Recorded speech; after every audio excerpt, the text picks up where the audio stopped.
Some creatures exist only in folklore, passed down through generations until the line between truth and fantasy blurs beyond recognition.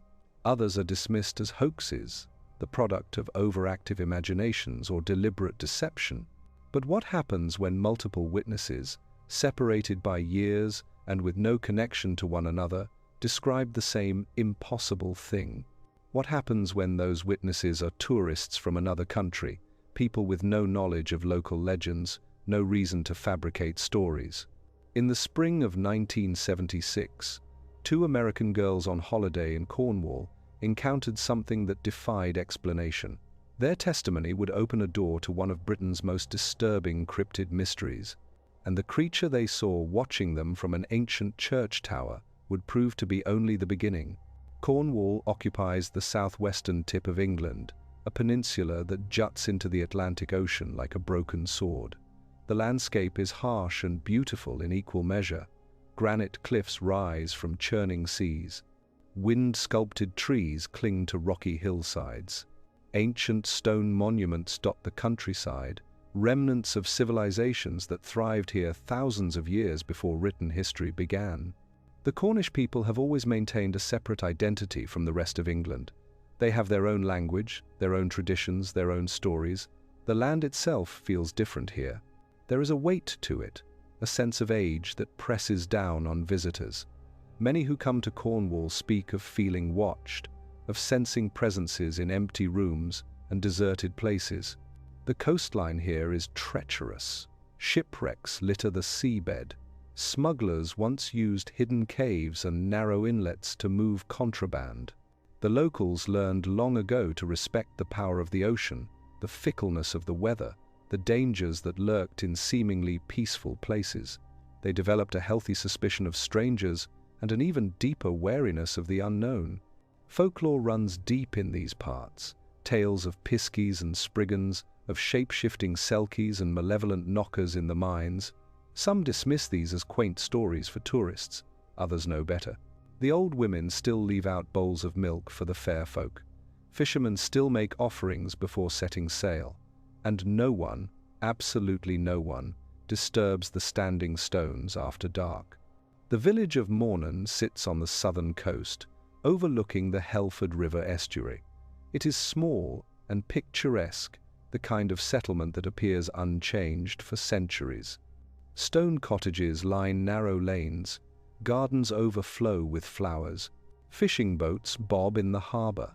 The pace of life here is slow, deliberate, tied to the rhythms of tide and season. And at the highest point of the village stands the Church of St. Mawnan, a structure that has occupied this ground since the 13th century. The church is built from local stone, grey and weathered, with a square tower that rises above the surrounding trees. Moss grows on the north wall, lichen covers the old gravestones, ivy climbs the tower, giving it an ancient, forgotten appearance. But the church itself is far younger than the site it stands upon. Archaeological surveys have revealed evidence of Roman occupation here. Beneath that, traces of prehistoric settlement. Carbon dating suggests human activity on this spot, going back 5,000 years or more.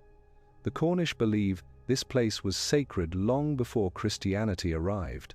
They say rituals were performed here when druids still held power, when the old gods demanded blood and sacrifice. Local tradition holds that standing stones once circled this spot, marking it as a place of power. Those stones are gone now, broken up for building material, or buried beneath centuries of soil. But something about the location remains. Animals behave strangely near the church. Dogs refuse to enter the surrounding woods, pulling against their leashes and whining. Cats arch their backs and hiss at empty air. Birds fall silent when they fly overhead, as if some invisible presence demands their respect. The locals have learned to trust these signs. They know that some places carry echoes of what came before. Some ground remembers. And Mawnan Church, with its roots sinking deep into layers of human history, remembers more than most. The woods surrounding the church are dense and dark. Oak and ash dominate, their branches forming a canopy that blocks out much of the sunlight. Undergrowth tangles the forest floor.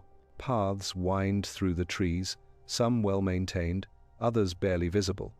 In spring, bluebells carpet the clearings. In autumn, fallen leaves create a rustling carpet that makes silent movement impossible. These woods have their own reputation. Hikers report feeling disoriented, losing their way on familiar trails. Compasses spin uselessly. Mobile phone signals drop. Some speak of hearing voices in languages they cannot identify.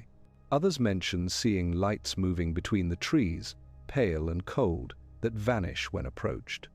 Most learn to stay on the marked paths and to be back in the village before darkness falls. In April 1976, a family from the United States arrived in Cornwall for a holiday.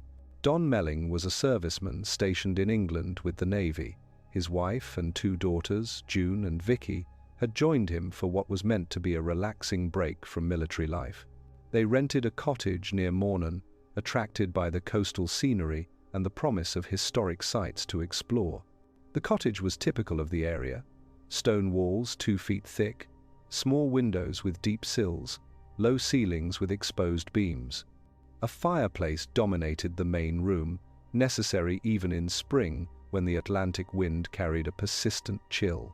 The landlady, a woman in her 60s who had lived in Mawnan her entire life, gave them the keys and a brief tour.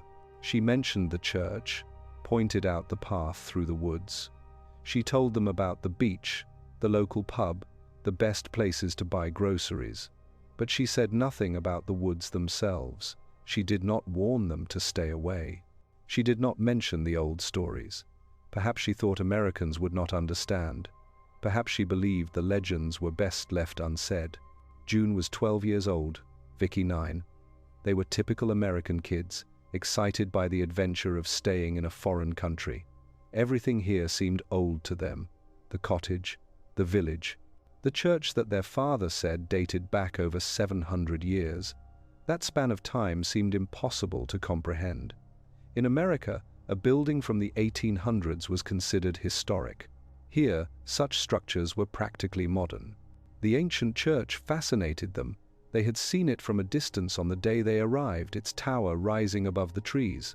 They begged permission to visit it, to explore the grounds and perhaps climb the tower if it was open to visitors. Their parents saw no harm in it. The church was less than a mile away, an easy walk along a well-marked path. The weather was fair, the afternoon still young. There seemed no danger in letting the girls wander for an hour or two.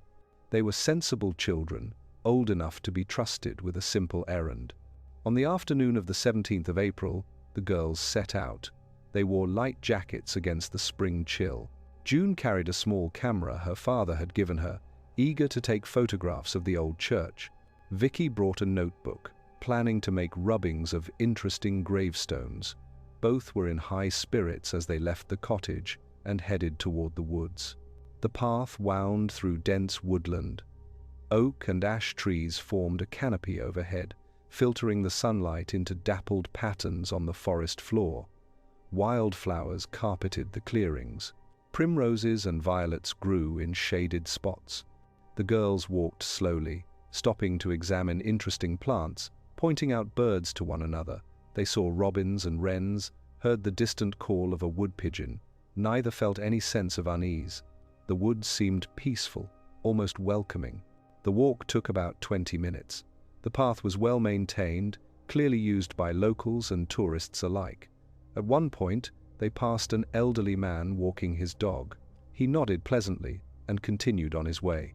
The dog, a black Labrador, gave them a brief glance before trotting after its owner. Everything seemed perfectly normal. They emerged from the trees into the churchyard just after 3 o'clock. The building rose before them, solid and ancient, its tower reaching toward the sky. The stone was gray with age, worn smooth in places by centuries of wind and rain. Weathered gravestones surrounded it, some leaning at odd angles, others so old the inscriptions had worn away to nothing. The newest graves were near the entrance, marked with polished granite and fresh flowers. The oldest occupied the far corner, their stones covered in lichen and moss. The girls wandered among them, trying to decipher names and dates, imagining the lives of those who lay beneath the earth. Some inscriptions were poignant: young children who had died in infancy, women who had not survived childbirth, men lost at sea. Each stone told a story, a fragment of the village's long history.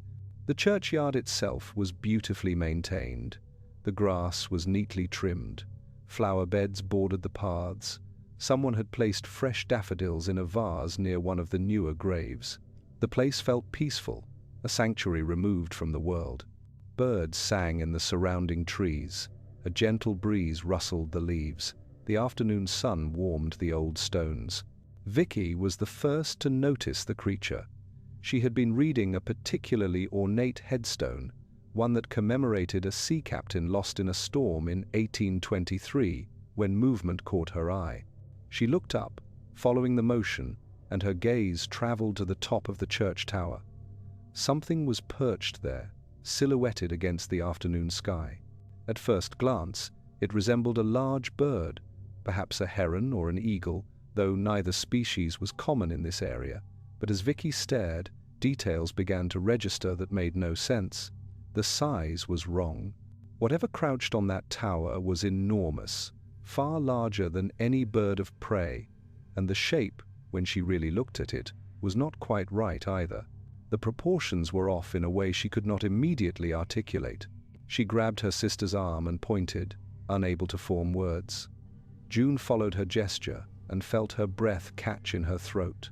The thing on the tower was standing now, unfolding itself to its full height, and it was not a bird, at least not entirely, not like any bird that should exist in the natural world. The body was humanoid. It stood upright on two legs, thick and powerful, like the legs of a man but covered in grey-brown feathers. The torso was broad, muscular, suggesting immense physical strength. The arms, or wings, had been held close against its sides, but were now beginning to spread. But it was the head that sent ice flooding through June's veins.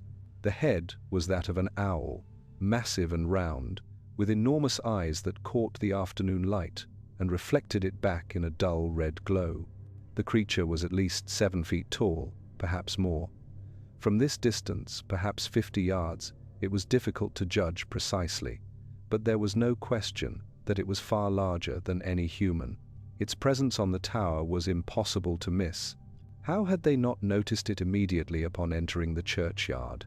Had it been crouching, hidden in shadow, or had it arrived while they were distracted by the gravestones? The creature shifted its weight.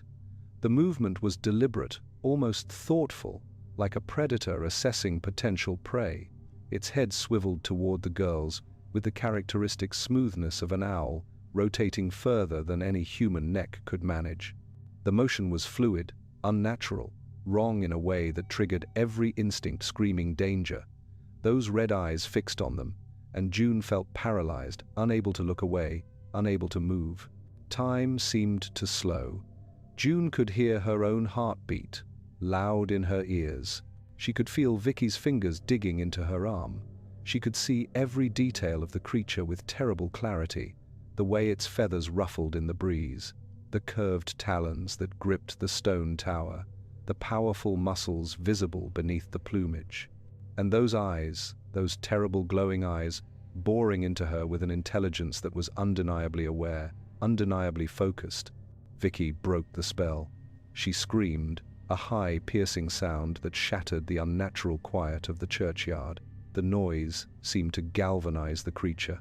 It opened its wings, spreading them wide in a display that was both magnificent and terrifying. The span was incredible, 10 feet or more. Blocking out the Sunday individual feathers were visible, grey and brown and black, each one as long as June's forearm. The wings caught the light, and for a moment the creature seemed to glow. Then it launched itself from the tower. The wings beat once, a powerful downward stroke that sent a gust of wind rippling across the churchyard. Flowers bent beneath the force of it, loose petals scattered. The creature rose into the air with an ease that defied its size, gravity seeming to have no hold on it. June grabbed her sister's hand and ran. Terror overrode thought. They fled toward the path, their feet pounding on the ancient stone walkway. Behind them came the sound of wings beating, heavy and rhythmic, far too large to belong to any natural bird. The sound was deep, resonant, like the beating of a drum. It echoed off the church walls, filling the air with its terrible rhythm. They crashed into the woods, following the path blindly. Branches whipped at their faces, their breath came in ragged gasps. June's lungs burned, her legs felt like lead, but terror drove her forward. Behind them, the sound of those wings continued, steady and relentless. The creature was following them, gliding between the trees with predatory ease. June risked a glance backward. Through the gaps in the foliage, she caught glimpses of it. A dark shape, moving with impossible grace, weaving between the trees, its wings barely moving now as it rode currents of air.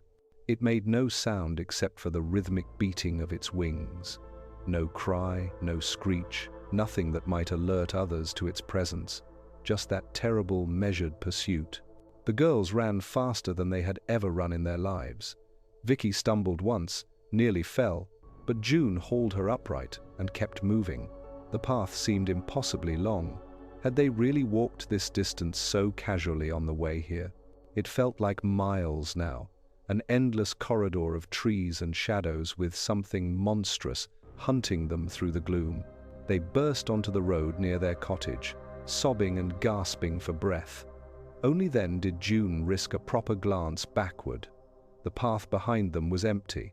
The woods stood silent. Whatever had pursued them had broken off the chase. But the memory of those glowing eyes, that terrible humanoid shape, remained burned into her mind. Both girls were shaking violently. Tears streamed down Vicky's face. June felt dizzy, her vision swimming. They staggered to the cottage door and burst inside, nearly collapsing. Their mother rushed over, alarmed by their appearance. The girls were pale, sweating despite the cool air, their eyes wide with shock. Don Melling listened to his daughter's story with growing concern. Both girls were genuinely frightened, that much was clear. They were shaking, their faces pale, their words tumbling over one another in their haste to explain what they had seen. But the story itself seemed impossible. A giant owl with a human body? A creature that walked upright and flew after them through the woods? He tried to calm them, to rationalize what they might have witnessed. Perhaps it had been a large bird, an eagle or a heron, distorted by distance and fear. Birds could appear much larger than they actually were when seen from below, silhouetted against the sky. Perhaps shadows had played tricks on their eyes. Perhaps their imaginations, primed by the strangeness of the old church and the dark woods, had transformed something ordinary into something monstrous. But the girls would not be swayed. They insisted on what they had seen. June's description was detailed and specific. She described the humanoid legs, the way the creature stood upright on the tower. She mentioned the feathers, grey-brown and ruffled by the wind. She talked about the eyes, glowing red like embers, and she described how it had pursued them, gliding through the trees with purposeful intent. Vicky's account matched her sister's in every detail. She remembered the same grey feathers, she recalled the glowing eyes. She described the enormous wingspan, the way the creature had launched itself from the tower with a single powerful beat of its wings. Her fear was palpable, real, the kind of terror that could not be faked. Don asked them to draw what they had seen. June took a pencil and paper and sketched quickly. The drawing was crude but clear, a humanoid figure with legs and a torso like a man, arms that were also wings spread wide, an owl-like head with large round eyes, massive talons for feet. Vicky drew her own version separately. The two pictures were remarkably similar. Mrs. Melling examined the drawings with a troubled expression. She was a practical woman, not given to believing in monsters, but something had terrified her daughters badly. They were not hysterical children. They were not prone to making up stories for attention. Whatever they had encountered at the church had been real enough to send them running home in a state of panic. The following day, Don walked to the church himself. The morning was bright and clear. Birds sang in the trees. Everything appeared perfectly normal. He examined the tower, searched the grounds, looked for any evidence of what his daughters described. He found nothing. The churchyard was quiet and empty. No oversized footprints marked the soft earth. No feathers littered the base of the tower. No sign that anything unusual had occurred. He climbed to the top of the tower, using the narrow stone staircase inside. From the top, he had a clear view of the surrounding area. The woods stretched out below, dense and green. The river glinted in the distance. He could see the rooftops of the village, the fishing boats in the harbor, but he saw no giant bird, no strange creature, just the peaceful Cornish countryside. He spoke with the vicar, an elderly man who had served the parish for over 30 years. The vicar listened politely to Don's inquiry. No, nothing unusual had been reported. No, there were no large birds nesting in the tower. The church was home to a few pigeons and the occasional jackdaw, but nothing more exotic than that. He suggested, gently, that children sometimes had vivid imaginations, particularly in old and atmospheric places.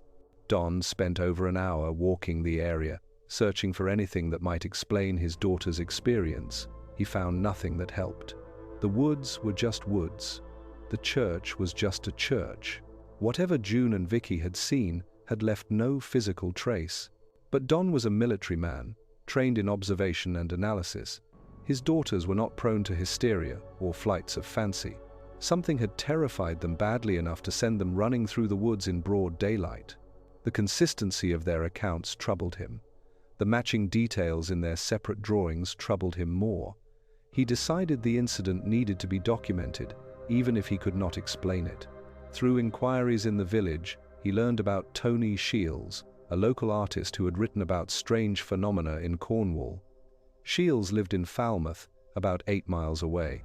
He had investigated unusual sightings for years, collecting stories of mysterious lights, phantom animals, and other unexplained events. He was known locally as someone who took such reports seriously, who investigated without prejudice or mockery. Don contacted him and arranged a meeting. Shields arrived at their cottage 2 days later. He was a man in his 40s, bearded and intense, with an artist's eye for detail. He brought a notebook and a tape recorder. He explained that he had been documenting strange occurrences in Cornwall for over a decade. The area, he said, had a long history of unusual phenomena, more than most places in England. Shields interviewed both girls separately. He asked detailed questions, probing for inconsistencies, testing the reliability of their memories. Where exactly had they been standing when they first saw the creature? How long had they watched it before it moved? What direction had it flown when it left the tower? How far behind them had it been during the chase? The girls' accounts matched perfectly. Both described the same grey-brown feathers. Both mentioned the red eyes that seemed to glow. Both recalled the humanoid body and the enormous wingspan. Both remembered the sound of the wings, deep and rhythmic, echoing through the woods, and both expressed genuine fear when recounting the experience. This was not rehearsed. This was not fabricated. Something had genuinely terrified these children. Shields was intrigued. The description matched no known bird species in Britain. Even the largest eagles stood only about 3 feet tall. This creature had been 7 feet or more, standing upright like a human. The behavior, actively pursuing the girls through the woods, was highly unusual for any bird. Most raptors fled from humans, not chased them. He gave the creature a name, one that would stick in the years to come. He called it the Owlman. The name seemed appropriate. The owl-like head, the nocturnal associations, the eerie, otherworldly quality of the reports. It captured something essential about what the girls had described. Shields began to investigate whether similar sightings had occurred in the area. Cornwall had a rich tradition of supernatural tales, of shapeshifters and fairy folk, of beings that existed on the edge of the known world. But Shields was looking for something specific, recent accounts of a large winged creature near Mawnan church. He spoke with elderly residents who remembered the old stories. Some recalled tales their grandparents had told, of things that hunted in the woods at night, of creatures with burning eyes that watched from the trees. One old woman mentioned her father's experience in the 1920s, when something with wings and a human face had swooped down at him on a dark road near the church. He had described it as a demon, something unnatural. The family had dismissed it as a drunken vision, but the old woman remembered the fear in his voice when he told the story, even decades later. These stories were vague, filtered through decades of retelling and embellishment, but they suggested the Melling sisters might not have been the first to encounter something strange near Mawnan Church. The area had a reputation, Shields learned. The woods were avoided after dark. Dogs refused to enter certain sections. Local children were told not to play near the old gravestones. The spring passed into summer. The incident began to fade from immediate concern. The Melling family completed their holiday and returned to the United States. Don filed a detailed report with Tony Shields, but did not pursue the matter further. His daughters rarely spoke of what they had seen. When they did, it was in hushed tones, as if speaking too loudly might summon the creature back. Then, in early July, the Owlman appeared again. This time, the witnesses were not children. They were teenagers, 14 years old, with no knowledge of the previous sighting. Sally Chapman and Barbara Perry were part of a church youth group visiting Cornwall from the Midlands. The group was camping in a field about half a mile from Mawnan Church. On the evening of the 3rd of July, Sally and Barbara decided to explore the woods. The sun was low but had not yet set. Visibility was good. Both girls were in high spirits, enjoying the adventure of camping in a historic area. They followed a narrow path through the undergrowth, talking and laughing about the day's events. The youth group had spent the afternoon at the beach. They were sunburned and tired but happy. The woods offered a cool respite from the heat. The girls walked slowly, in no particular hurry to return to the campsite. As they approached a clearing near the church, Barbara suddenly stopped. She grabbed Sally's arm and pointed toward a large tree at the edge of the woods. Something was perched on one of the lower branches, about 15 feet off the ground. Sally's first thought was that someone was playing a prank. The figure on the branch appeared to be a person in a costume, standing upright, with arms folded. But even as she formed this thought, she knew it was wrong. The proportions were off. The shape was wrong, and then it moved. The head turned, rotating with impossible smoothness, until the face looked directly at them. Sally felt her blood turn cold. The face was not human. It was flat and broad, covered in grey feathers, with enormous round eyes that glowed dull red in the fading light. The mouth opened slightly, revealing a dark interior, and the creature made a sound. A hiss, low and threatening, like air escaping from a pressurized container. The sound sent chills down Sally's spine. It was not an animal sound, not quite. There was something intelligent in it, something aware. The creature was warning them, or threatening them. Sally could not tell which. The thing shifted on the branch. Sally saw its feet clearly now, thick and powerful, ending in curved black talons that gripped the wood. The bark beneath those talons was scored and damaged, as if the creature had perched there many times before. The legs were muscular, covered in feathers, bent at an angle that was both avian and human. The wings, which had been folded against its body, began to unfold. They spread slowly, deliberately, like a performer revealing a grand finale. They were massive, spanning the width of the clearing, covered in feathers that caught the last of the sunlight. Grey and brown and black, the plumage seemed to shimmer. Each feather was distinct, visible even from this distance. Barbara grabbed Sally's arm. Her grip was painfully tight. Both girls began to back away slowly, afraid that running would trigger an attack. They had both learned about predator behavior in school. Running from a predator often provoked a chase response. Better to retreat slowly, maintaining eye contact, showing no fear. But Sally was afraid, terrified in fact. Her heart hammered in her chest. Her mouth was dry. Every instinct screamed at her to run, to flee, to put as much distance as possible between herself and the thing in the tree. But she forced herself to move slowly, one step at a time, matching Barbara's careful retreat. The creature watched them with those terrible eyes. Its head swiveled slightly, tracking their movement. The eyes never blinked, they just stared, unblinking, glowing with that dull red light. Sally had the terrible feeling that the creature was deciding something, weighing options, considering whether they were worth the effort of pursuit. The girls retreated until they were out of the clearing, hidden behind a screen of undergrowth. Then they ran. They crashed through the woods, abandoning caution, driven by pure terror. Branches whipped at their faces. Roots tried to trip them, but they did not slow down until they reached their campsite. They reached the tent, breathless and shaking. The youth group leaders, 2 men in their 30s, were cooking dinner over a camp stove. They looked up in alarm as the girls burst from the woods. Sally was pale and sweating. Barbara was crying. Both were gasping for breath. The leaders listened to their story with growing alarm. Unlike the Melling sisters, Sally and Barbara were older, more articulate. They were not prone to wild imaginings. They were sensible teenagers, mature for their age. And they were clearly terrified by what they had seen. Sally's description was detailed and specific. She described the creature's position on the branch. She mentioned the grey feathers, the glowing red eyes, the enormous wings.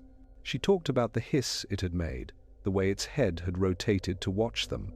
She emphasized that this was not a bird. Birds did not stand upright on branches like humans. Birds did not have bodies shaped like men. Barbara's account matched Sally's in every detail. She remembered the talons gripping the branch. She recalled the creature's size, far larger than any human. She described how its wings had spread, blocking out the sky. Her fear was palpable, real, the kind of terror that left no room for doubt. The leaders decided to contact the local police. This seemed like a matter that required official attention. Officers arrived within the hour and took statements from both girls. They were professional and courteous, but Sally detected skepticism in their questions. Did you see it clearly? Could it have been a person? Might it have been a large bird? The girls insisted on their account. The descriptions they gave were detailed and consistent. A humanoid creature, approximately 6 feet tall when standing, covered in grey feathers, with owl-like features and enormous wings, glowing red eyes, talons instead of feet, standing upright on a tree branch near Mawnan church. The police searched the woods near the church, but found nothing unusual. No large birds, no people in costumes, no evidence of anything out of the ordinary. They returned to the campsite and advised the group to stay together, to avoid wandering into the woods alone. They said they would increase patrols in the area. Word of the second sighting reached Tony Shields within days. A contact in the local police mentioned it, knowing of Shields' interest in such matters. Shields immediately drove to the campsite and requested permission to interview the girls. The youth group leaders agreed, curious about why this man was so interested. Shields spoke with Sally and Barbara separately. He took detailed notes, asked probing questions, looked for inconsistencies. There were none. The girls described the same creature that June and Vicky Melling had seen 3 months earlier. Same grey-brown feathers, same glowing eyes, same humanoid body, same enormous wings. He obtained copies of the drawings Sally and Barbara had made. When he compared them to the sketches done by the Melling sisters, the similarity was striking. 4 different witnesses, separated by time and with no connection to one another, had described the same creature. The consistency was remarkable and troubling. The story began to spread through the local community. The village of Mawnan, usually quiet and peaceful, found itself at the center of unwanted attention. Journalists arrived asking questions. Curious tourists wandered the churchyard, hoping to catch a glimpse of the creature. Some locals were amused by the fuss. Others were deeply unsettled. Some dismissed it as mass hysteria, the power of suggestion leading people to see monsters where none existed. The first sighting had been publicized, they argued, and the second group of girls had unconsciously replicated it. Their minds had been primed to see a monster, so that is what they saw. A large bird, perhaps an escaped eagle from a wildlife park, had been transformed by fear and expectation into something impossible. Others recalled the old tales, the legends that had been passed down through generations. The Owlman, they said, had always been here. It was part of the land, as ancient as the standing stones and the burial mounds. It appeared periodically, usually when something was about to change. Some saw it as an omen. Others believed it was a guardian, protecting the sacred site of the church from those who would disturb it. The summer of 1976 passed without further incidents. Tourists continued to visit Mawnan, most unaware of what had been seen there. The church remained a popular destination. The woods attracted hikers and birdwatchers. Life returned to its normal rhythm. Tony Shields maintained his investigation, setting up cameras near the church, spending nights in the woods, hoping for another encounter. He interviewed dozens of locals, searching for older stories that might provide context. He found fragments, hints, suggestions of something that had been seen before, but nothing concrete, nothing that would stand up to scrutiny. Then, in August 1978, the Owlman returned. The witnesses this time were local teenagers who knew the area intimately. The sighting occurred on the night of the 2nd of August, 2 years after the previous encounter. Pauline, Caroline, and Estelle were 16 years old. They were close friends, had grown up together in Mawnan. They had camped in these woods many times without incident. It was something they did every summer, a rite of passage, a way of asserting their independence. They knew every path, every clearing, every hiding spot. On the night of the 2nd of August, they set up their tent in a clearing not far from the church. The spot was familiar, a place they had used before. They built a small fire, cooked sausages, told stories, enjoyed the freedom of being away from parental supervision. The night was warm and clear. Stars filled the sky. Everything felt perfect. Around midnight, they settled into their tent to sleep. Pauline was the last to close her eyes, listening to the sounds of the night. Owls hooting in the distance, the rustle of small animals in the undergrowth, the wind moving through the trees. Normal sounds, comforting sounds. She drifted off thinking about the beach they would visit the next day. She woke suddenly, her heart pounding. Something had disturbed her sleep, a sound, loud and close. She lay still, listening. There it was again. Movement outside the tent. Heavy, deliberate. Footsteps. She assumed it was an animal, perhaps a badger or a fox drawn by the smell of food. They had left some supplies outside, sealed in a plastic container. Animals occasionally investigated campsites, looking for easy meals. She reached for her torch, intending to shine it outside and scare whatever it was away. She unzipped the tent flap and looked out. The moon was nearly full, casting pale silver light through the trees. She could see the clearing clearly, the dying embers of their fire, the container of supplies undisturbed, and standing in the moonlight, not 20 feet away, was the Owlman. Pauline's mind refused to process what she was seeing. The creature was massive, taller than any human she had ever met. It stood upright on 2 legs, its body covered in feathers that seemed to shimmer in the moonlight. The wings were partially spread, as if it had just landed, and the head, that terrible owl-like head, was turning toward her. Those red eyes fixed on her. Pauline felt a wave of terror so intense it almost paralyzed her. The creature took a step forward. Its feet, massive and taloned, crushed the undergrowth beneath them. Each talon was as long as her hand, curved and sharp, capable of tearing flesh from bone. The creature's beak opened slightly, and a sound emerged, low and guttural, like nothing she had ever heard. Pauline screamed. The sound woke Caroline and Estelle instantly. Both girls sat up, confused and frightened. Pauline was pointing outside, her hand shaking. They scrambled to the tent flap and looked out. All 3 girls saw the creature clearly. It stood there for several long seconds, watching them. The moonlight illuminated every detail: the grey-silver feathers, the powerful legs, the enormous wings, each one longer than a man, was tall, and those eyes, burning red like coals, staring at them with terrible intelligence. Then, without warning, it launched itself into the air. The wings beat once, twice, powerful strokes that sent leaves swirling and made the tent fabric snap in the wind. The creature rose above the treetops with impossible grace, its body silhouetted against the moon, and then it was gone, disappearing into the night sky. The girls abandoned their campsite immediately. They did not discuss it. They did not debate what to do. Pure instinct drove them. They grabbed what they could carry and ran through the dark woods, stumbling over roots and stones, driven by terror. They reached the main road and flagged down a passing car. The driver, a local man returning home from a late shift, took one look at their faces and knew something terrible had happened. He drove them straight to the police station. Officers returned to the campsite the next morning with the girls. The tent was intact, their belongings undisturbed, but in the soft earth near where the creature had stood, they found impressions. The marks were strange, not quite animal, not quite human.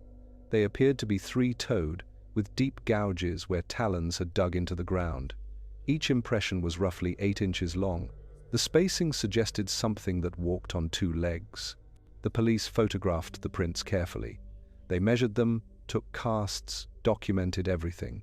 But they could offer no explanation for them. No known bird left tracks of that size and configuration. No known animal in Britain had feet shaped like that.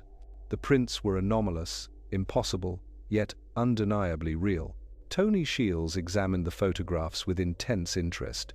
He compared them to known bird tracks: eagles, herons, cranes, even ostriches. Nothing matched. The configuration was wrong: 3 toes instead of 4. Talons far longer than any bird should possess, and the depth of the impressions suggested something weighing several hundred pounds at minimum.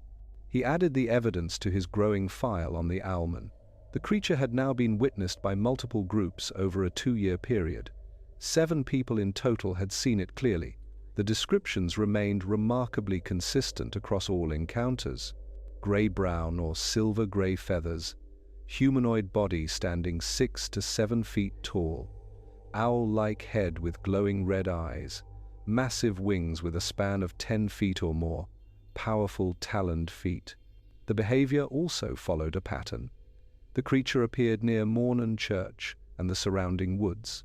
It seemed territorial, confronting those who entered its domain. It pursued some witnesses, watched others from a distance.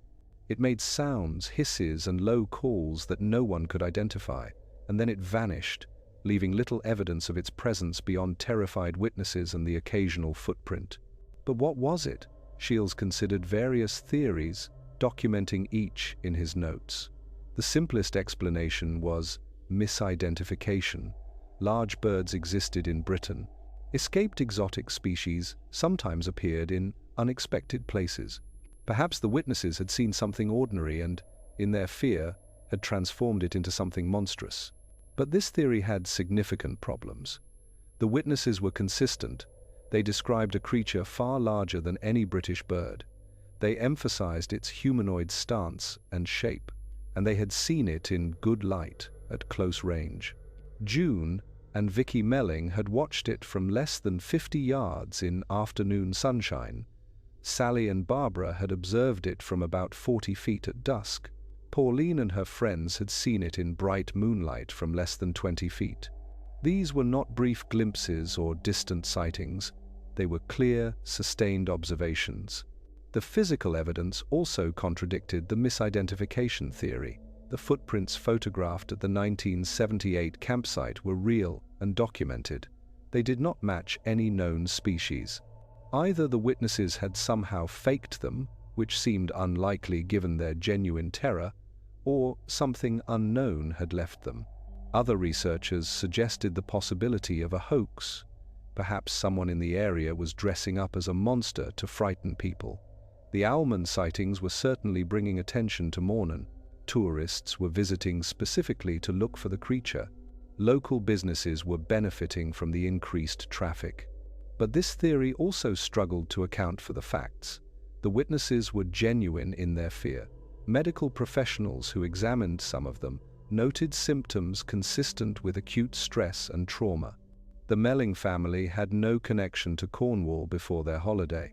Sally and Barbara were from hundreds of miles away. They had nothing to gain from fabricating a story, and Pauline and her friends were locals who had been genuinely terrified by their experience. Moreover, whoever was perpetrating such a hoax would need remarkable skill, creating a costume that could convincingly fool witnesses at close range, making it fly convincingly, leaving footprints that matched no known species. Operating undetected for years in a small village where everyone knew everyone else, it seemed far-fetched. Some cryptozoologists favored a biological explanation. They proposed that the owlman might be an unknown species, a surviving member of an ancient lineage thought extinct. The fossil record showed that enormous birds had once existed. Teratons, prehistoric raptors with wingspans of 12 feet or more, had hunted across North America until relatively recently in geological terms. Perhaps something similar had survived in isolated pockets. But Britain had been thoroughly explored and studied for centuries. The idea that a population of 7-foot-tall predatory birds could exist undetected seemed impossible. Such creatures would need territory, food sources, breeding populations. They would leave extensive evidence: bones, feathers, droppings, kills, yet none of this existed. Only sporadic sightings and a handful of ambiguous footprints. Others drew comparisons to other cryptid reports. The Mothman of West Virginia, first seen in 1966, bore striking similarities to the owlman. Witnesses described a large humanoid creature with wings and glowing red eyes. The Jersey Devil, reported in New Jersey since the 18th century, also matched certain details. Perhaps these were all manifestations of the same phenomenon, whatever that phenomenon might be. Then there were those who saw the owlman as something beyond natural explanation. They pointed to its association with Mawnan Church, a site of spiritual significance for thousands of years. They noted that sightings clustered around specific times, as if the creature appeared according to some pattern humans could not perceive. Perhaps it was not a physical being at all, they argued, but something else entirely. Some researchers suggested the owlman might be a tulpa, a thought form given substance by collective belief. The area's long history of folklore and supernatural tales created a template. When people expected to see monsters, their minds could actually manifest them, giving temporary physical form to imaginary beings. The consistency of the sightings reflected the consistency of the underlying belief. Others proposed the creature was interdimensional, a being from another plane of existence that occasionally crossed over into our reality. This would explain its sudden appearances and disappearances, its lack of physical evidence between sightings. The church site, being ancient and sacred, might serve as a thin spot between worlds, a place where boundaries weakened. More pragmatic researchers focused on electromagnetic phenomena.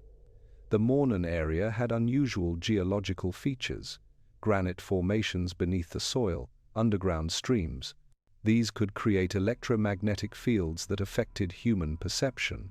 Perhaps the witnesses experienced hallucinations induced by these fields. Perhaps they saw nothing at all, their brains simply inventing images to explain unusual sensations. But this theory struggled with the shared nature of the experiences. Multiple witnesses seeing the same thing simultaneously suggested an external stimulus, not internal hallucination, and it could not account for the physical evidence, the footprints that had been photographed and documented. The 1978 sighting proved to be the last major encounter for several years. Occasional reports filtered in over the following years. A hiker glimpsed something large flying over the woods in 1981. A driver saw glowing eyes in the trees along the road in 1984. A couple camping near the church in 1986 heard strange sounds in the night, heavy wing beats and low calls. But none of these accounts carried the weight of the earlier sightings. They were brief, ambiguous, inconclusive.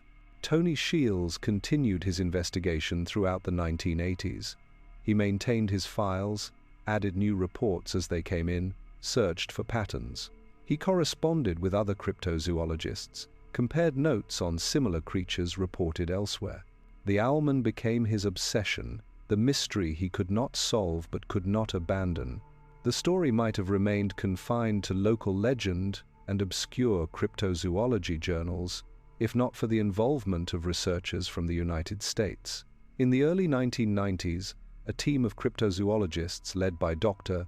Carl Schuker learned about the Owlman sightings through their research into winged humanoid reports. They were intrigued by the consistency of the accounts, the credibility of the witnesses, the physical evidence of the footprints.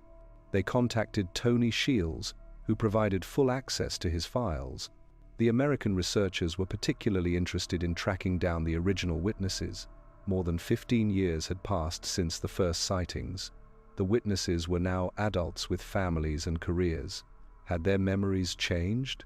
Had time and distance altered their accounts? The researchers were determined to find out.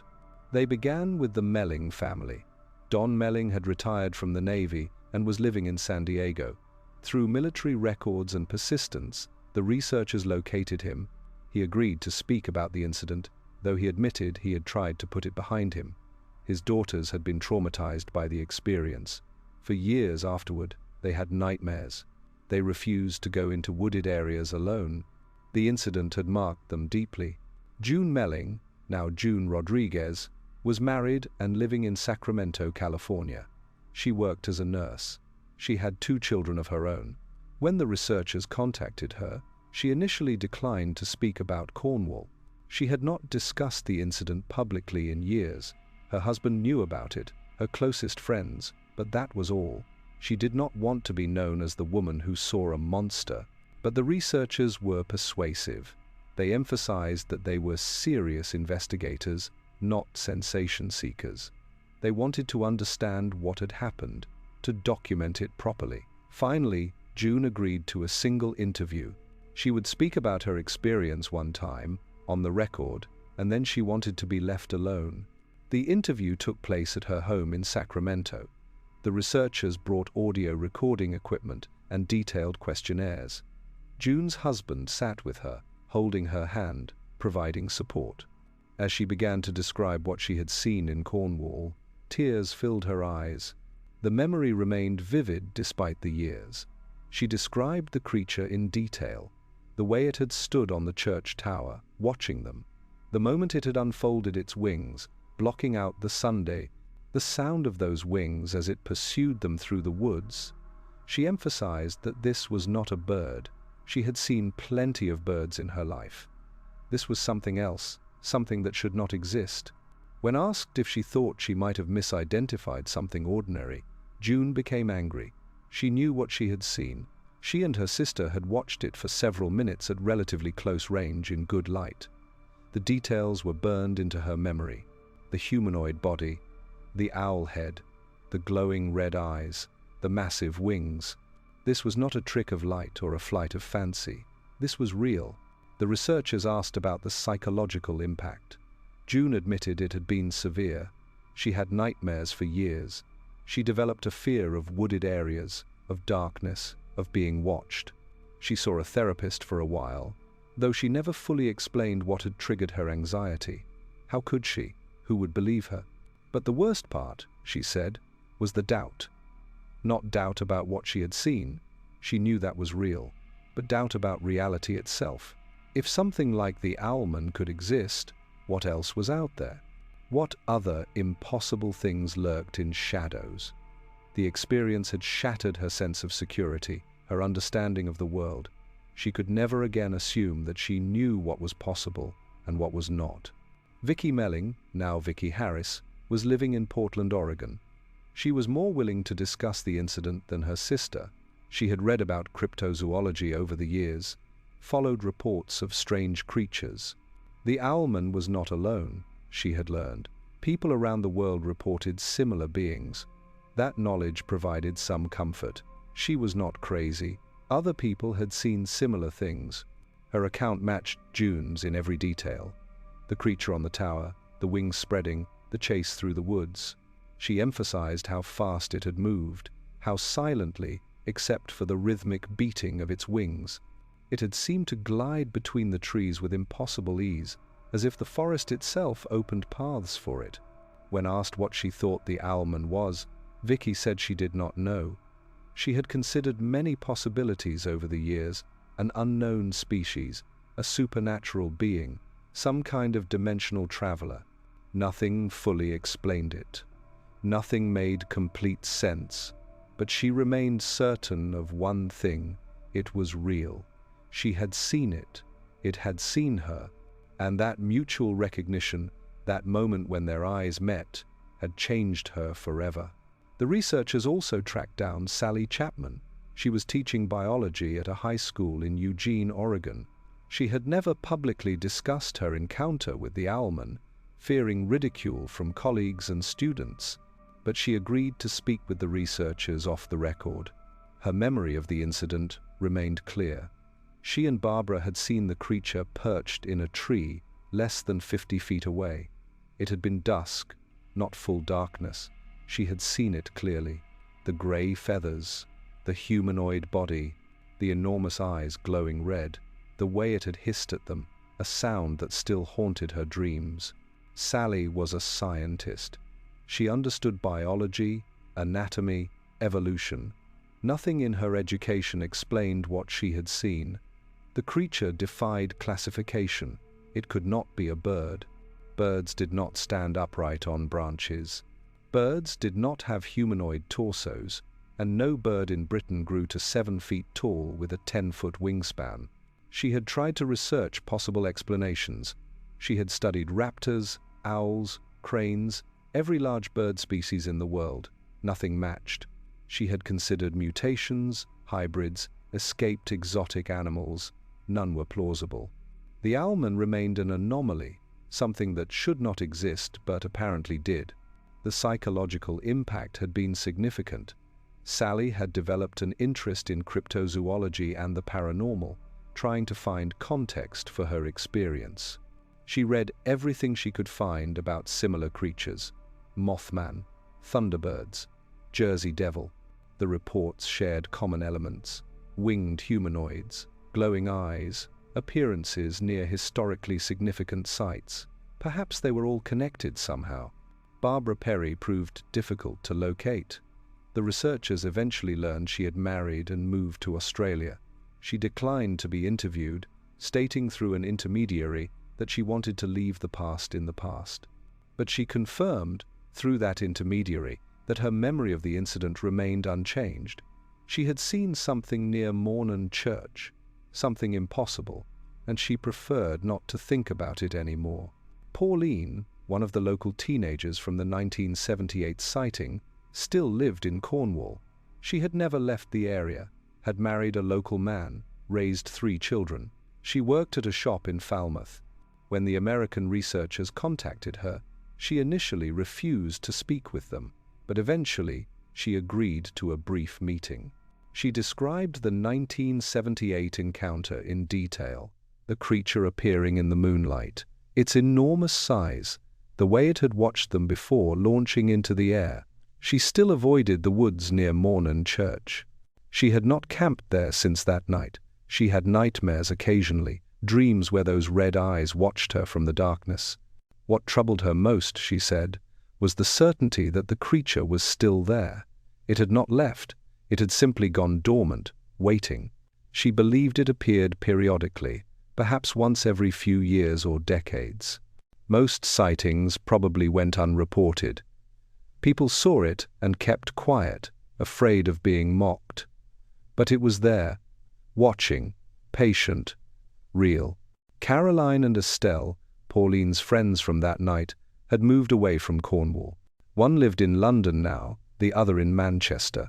Both declined to be interviewed. Through mutual acquaintances, the researchers learned that both women rarely discussed the incident. It had affected them deeply.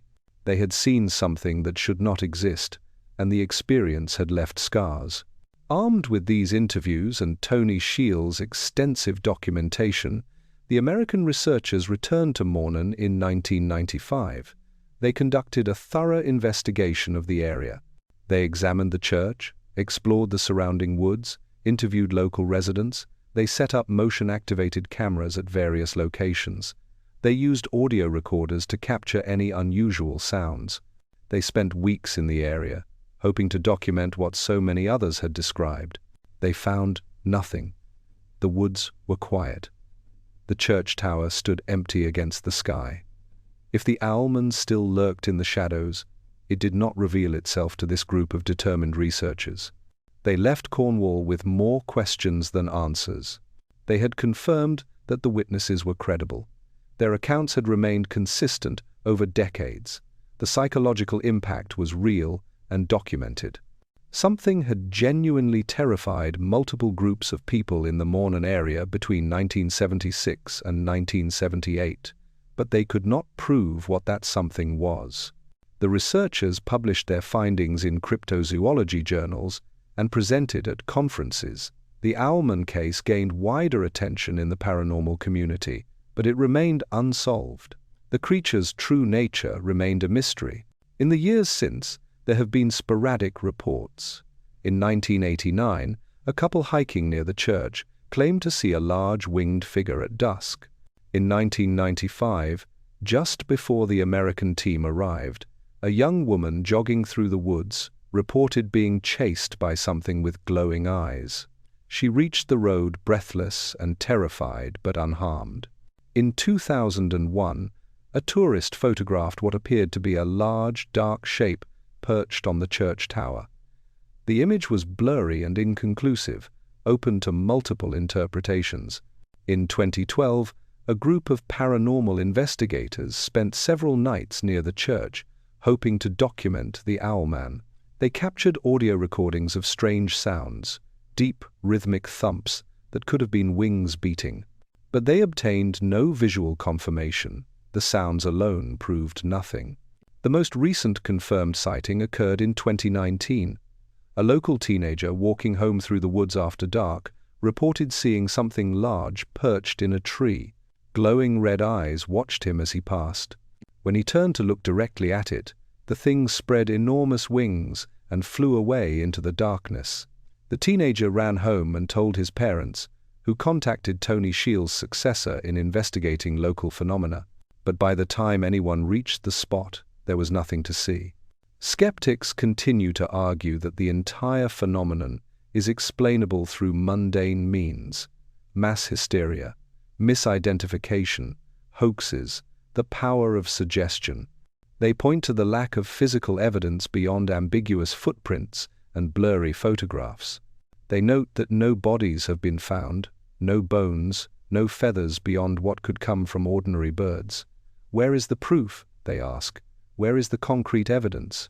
But believers counter that absence of evidence is not evidence of absence. The witnesses are credible. Their accounts are consistent. The psychological impact is real. Something happened near Mawnan Church, something that multiple independent witnesses described in remarkably similar terms. To dismiss all of them as mistaken or dishonest requires its own leap of faith. The Church of St. Mawnan still stands on its hilltop, surrounded by ancient woodland. Services continue every Sunday. The graveyard is maintained. Tourists visit to admire the architecture and the views. Most know nothing of the Owlman. Those who do often come hoping for a glimpse, for their own encounter with the impossible. Most leave disappointed. The locals are more reticent now. They have learned that discussing the Owlman brings unwanted attention. Journalists arrive asking intrusive questions. Curiosity seekers trample through private property. Better to keep quiet, to let the legend fade. But they remember, and some, walking near the church after dark, still quicken their pace. Old habits die hard. The American witnesses who spoke in the 1990s have since withdrawn from public view. June Melling declined all further interview requests. She made her statement, told her truth, and wanted to move on. Sally Chapman retired from teaching and moved to rural Montana, far from cities and crowds. She lives quietly, grows her own food, avoids the internet. She has said all she intends to say about Cornwall. Vicky Harris maintains a blog about cryptozoology and unexplained phenomena. She discusses various cases, analyzes reports from around the world, but she rarely mentions her own experience. When she does, it is briefly and without elaboration. She has moved past it, or at least learned to live with it. The Owlman is part of her history, not her identity. They live normal lives, these witnesses. They have families and careers, hobbies and friends. They pay taxes and vote and worry about ordinary things. But somewhere in the back of their minds, the memory remains. A creature that should not exist. Eyes that glowed red in the fading light. Wings that blocked out the Sunday. And the terrible certainty that despite everything they know about the world, there are still things they cannot explain. Perhaps that is what the Owlman truly represents. Not a specific creature, but a question mark. A challenge to our certainty. A reminder that for all our science and technology, there are still mysteries, still boundaries we have not crossed, still shadows where unknown things might lurk. The woods near Mawnan church keep their secrets. The tower rises silent against the Cornish sky. The waves crash against the rocky shore as they have for millennia. And somewhere in the space between legend and fact, between what we know and what we fear, the Owlman waits, patient, watching. Real or not, it endures.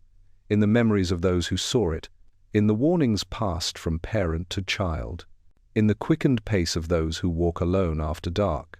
The mystery remains unsolved, the evidence remains ambiguous, but the fear remains real. And that, perhaps, is what truly matters.